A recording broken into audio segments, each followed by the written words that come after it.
promos at the National in Chicago. Come this time next week at event.vintagebreaks.com. Monty's working you here. He says that 63 Topps mantle would make a fine promo prize. Oh, it most certainly would. It most certainly would. 10 times. Oh, actually, I would add a fourth person. I'm not sure if the great Jim Brown signing at the National, but if he is, I would absolutely add him to my list. Jim Brown, yeah. Yeah. I mean, just to hear about, not just the stories about like what was going on in life and what's transpired for him in the last, 50, 40 years. He's obviously been a part of a lot.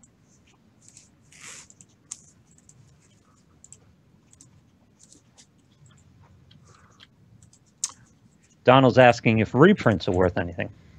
Some reprints are, the ones that I guess maybe were really desirable. They didn't make a lot of them, but to be honest, I don't know that much about reprints, other than how to look for them and how to avoid them when buying vintage cards. Yes.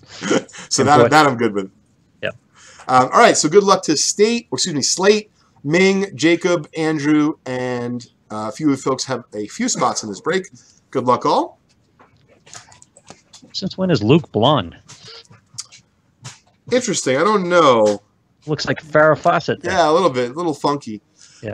So I wanted to say thanks to everybody who's watching right now. We actually have a little over 110 people watching between PSA's Facebook page and our YouTube page.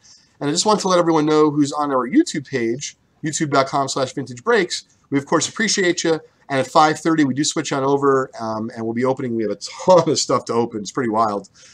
So we'll be going live actually tomorrow at 3 and on Friday at 3 o'clock. But if you want to have a chance at winning one of the 7 Vintage Breaks PSA Show promo prizes at the end of the show today, the only way to do that is to hop on over to facebook.com/PSA card and leave a comment. These folks are leaving some great comments on our YouTube page, and I just want them to get credit, Lou. Absolutely. They got to know the game. Exactly. Hey, what's up, Matt? Thanks for joining us.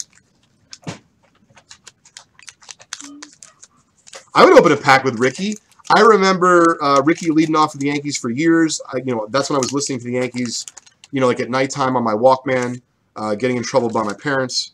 And I tried to crouch like Ricky at the plate, in my backyard, like when I would play, pickup games like that. And it was very hard, unless you're obviously, his stature.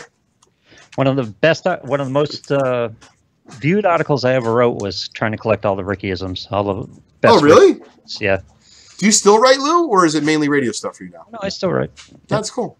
Where do you publish under? Now at InsiderBaseball.com. That's awesome. Yep. Great. Basically, prospects. No. Cool. Well, I have to either share it with me or I want to remind me. I want to make sure I follow you because I like to share some of your stuff on our Just Collecting Vintage Breaks page. Oh no, you got to pay. Oh, you do? Insight, yeah. I was wondering how you make the big bucks, Lou. Now I get it. Right. That is a fun way to make some money. Absolutely. We have 15 Major League Baseball front offices on a subscription list. Wow. Yeah. I can't tell you who, but that's cool. Thanks for joining us, Kenny. Appreciate you saying that.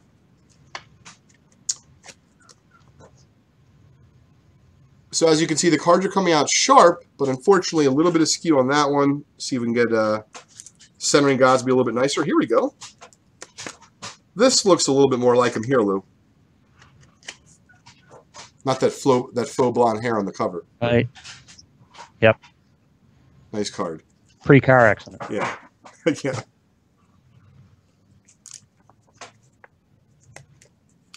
Oh, Brian, if Lou came out to the National, we would open a lot of packs together. Absolutely.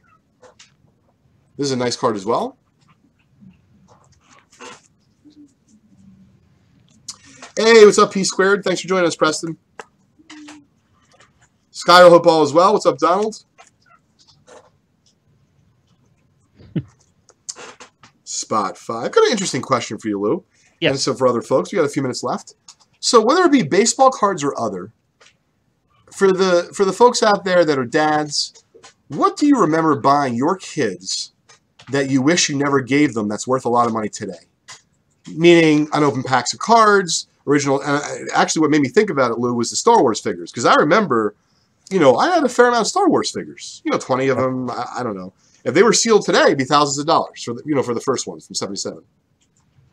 So I'm curious, do you remember buying something for your son or for your kids that just sticks out in your mind like, wow, they really destroyed it, but that stuff's worth a lot of money today. Not buying. I had a bunch of stuff when I'd work with particular athletes and get something signed or something. Sure. I have a Clemens signed jersey. We did a car dealership commercial together, and he wore the jersey in the commercial and signed it for me afterwards. That's fun. And, my son ended up with it just out of osmosis. It just ended up his, and got a Tony Gwynn signed ball from the '99 All-Star game. That's really nice. Yeah. Gwynn was great. That he has, and the problem with that is that was a ball pen signal, so pretty bad at this point. I just saw something on Facebook. Folks like to share all sorts of sports stats. This one, I loved Gwynn growing up. I really did. Even though I wasn't a Padres fan, he was definitely one of my top 5 favorite baseball players. He was so prolific at the plate, and I think they were